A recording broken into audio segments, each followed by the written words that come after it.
the bottom line is that Jesus entered into solidarity with us. He chose to come down here and to live a difficult and hard life in order to demonstrate to us that he was willing to, enter into our suffering and be together with us there in solidarity, true solidarity.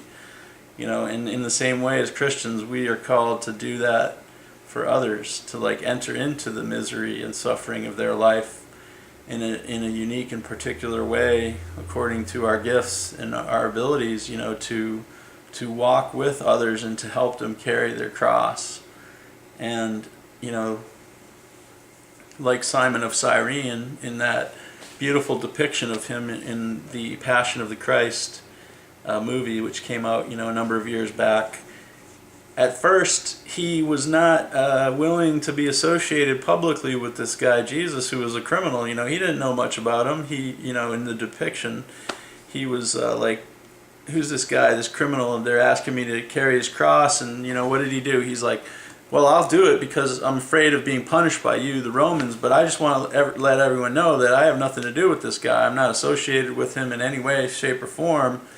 And the transformation that took place in his life is so beautifully portrayed in that movie that we see him going from this guy who's like disavowing any acknowledgement and relationship with Jesus to being a witness to how Jesus carried his cross with dignity, not denying the pain and suffering of it, but carrying it despite that, and knowing that he had to do that in order to redeem and save us. That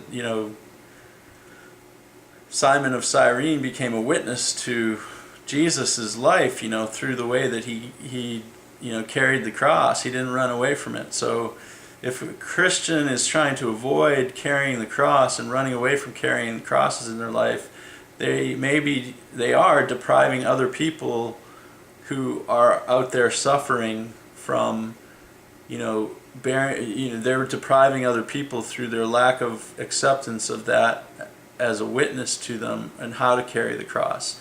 So as Christians, we must be very careful not to just overemphasize the blessings that you're going to receive by being a follower of Jesus, but recognizing that one of the great graces and ways that we can share who Jesus truly is and who he was by accepting those crosses that Jesus asks us to bear. If we don't do that, then we're really not truly followers of Jesus. We're part-time followers, we're partial followers, and discipleship is not it's not a part-time thing. It's not possible to say, well, I'm going to follow Jesus for, 25 out of every 60 minutes in an hour. I'll follow Jesus, and the other 35 or even 59 minutes. We're really not supposed to let up, for one moment, and through weakness and the process of sanctification in our life, that unfortunately is not a reality for many of us. And